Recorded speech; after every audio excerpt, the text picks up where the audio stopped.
Right, so this is going to be a little bit different from my regular style of video, but this thought has been lingering on my mind since the announcement of Knights of Guinevere, and I want to talk about it. For those of you who are wondering what gibberish just sprouted out of my mouth, and as such haven't seen the recent trailer, let me explain. Glitch Productions is partnering with Dana Terrace, creator of the Owl House, along with being part of other AAA animated shows such as Gravity Falls, to produce a 2D animated show. Knights of Guinevere is, quoting the description of its teaser, an indie animated, sci-fi psychological thriller set to come out late this year. From the trailer, we can gather that it's set in a future that appears to be split between an idyllic fantasy land and a dystopian mechanical nightmarescape. Think Arcane Episode 1, but topside is more whimsical. But that's enough explaining what this show is. Doubtless when we get more information on it, I will give it its own dedicated video. The topic of this video is instead about the impact of what the show will have on the greater Glitch landscape.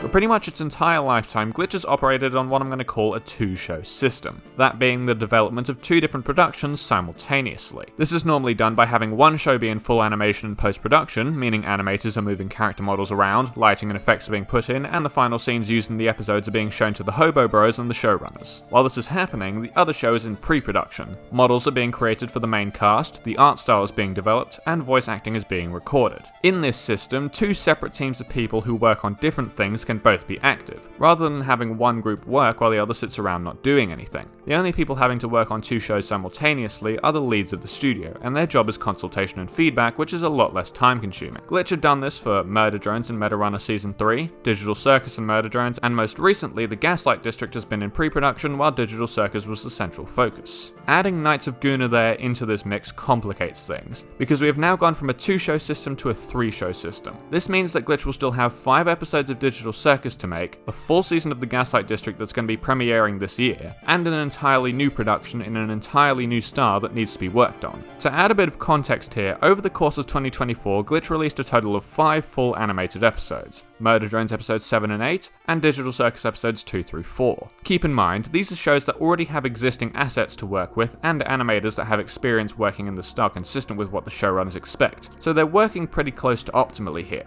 We should be expecting at least 3 new episodes of Digital Circus to keep up with the current rate, 1 to 2 episodes of the Gaslight District, and the pilot of Knights of Guinevere. That is the same amount of animation, or potentially even more given the tendency of pilots to extend longer than normal episodes and the possibility of multiple Gaslight District episodes, all while creating 2 new shows that the animators will not be as comfortable with. For reference as to what happens when this kind of push and pull occurs in a studio, I'd like to look at the Helliverse. The beginning of Helliverboss Season 2 coincided with the beginning of the animation work on Hazbin Hotel, both projects that were largely animated by the same Spindlehorse team. The result of this unfortunate timing was 2 boring and dull Helliverboss episodes with no flair, and a Hazbin Hotel pilot that is riddled with inconsistencies and choppy movements. This is what I'm scared of. If Glitch bites off more than they can chew this year and tries to make too many things in not enough time, we may end up with some final products that are not up to the incredibly high standards set by both themselves and the audience. The animation quality of a Glitch production hasn't been a point of criticism since the Murder Drones pilot, and I really don't want that to change. However, this is not my main concern. Kevin and Luke have shown in the past that they are willing and able to postpone and push back release dates to allow the show to be finished properly. My bigger problem is more of a cultural one, stemming from the number of shows being presented to the same audience, both past and present. Since most of my audience is Murder Drones fans, we will start here. And yes, this does affect the Murder Drones fandom somewhat. Obviously, the introduction of 2 new shows means that we are definitely not getting Season 2. I'm sorry for you remaining few who cling on to this hope, but it is definitely not happening. Secondly, the removal of all the Murder Drones trailers or merch announcements from the channel that I covered a few days ago in a short displays that Murder Drones is no longer a part of Glitch's priorities, and as such will likely be receiving the same amount of content from them as we did Meta Runner content last year.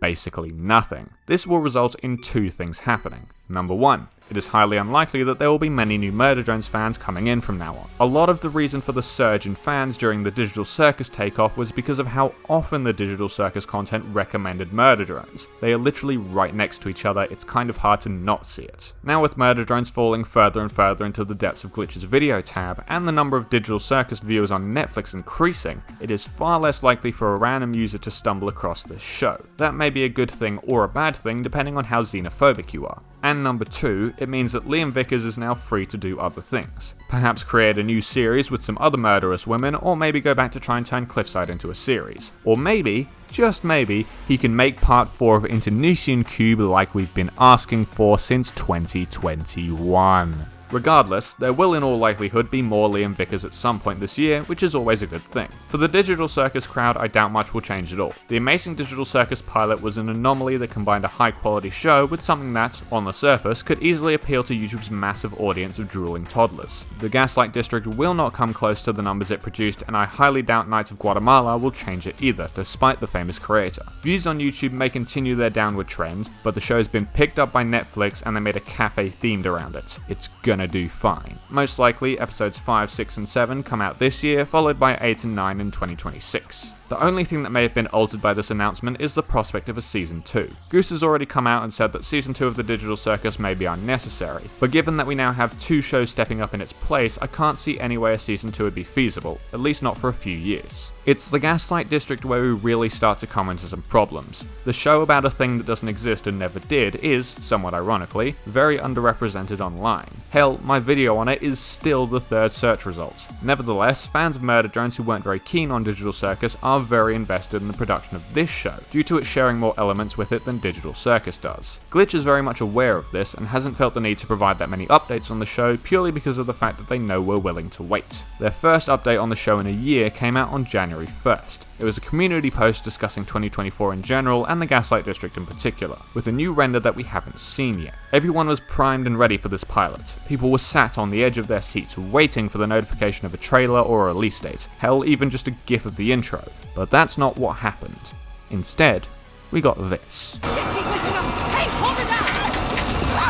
Now I'm no marketing expert, and maybe there's something behind this that I'm just not understanding, but it makes absolutely no sense to me that they would post this announcement instead of something about the Gaslight District. And not only have you posted this announcement over the top of the Gaslight District, a show that doesn't even have a pilot release date yet, you've done it with a show that has more star power than it. Let's put it this way, millions of people have watched The Owl House. Hundreds of thousands of them know who Dana Terrace is. Luz and Amity are icons in the LGBT sphere. One of my classmates drew Amity hitting the lesbian pose on a Hass assignment and got a B+.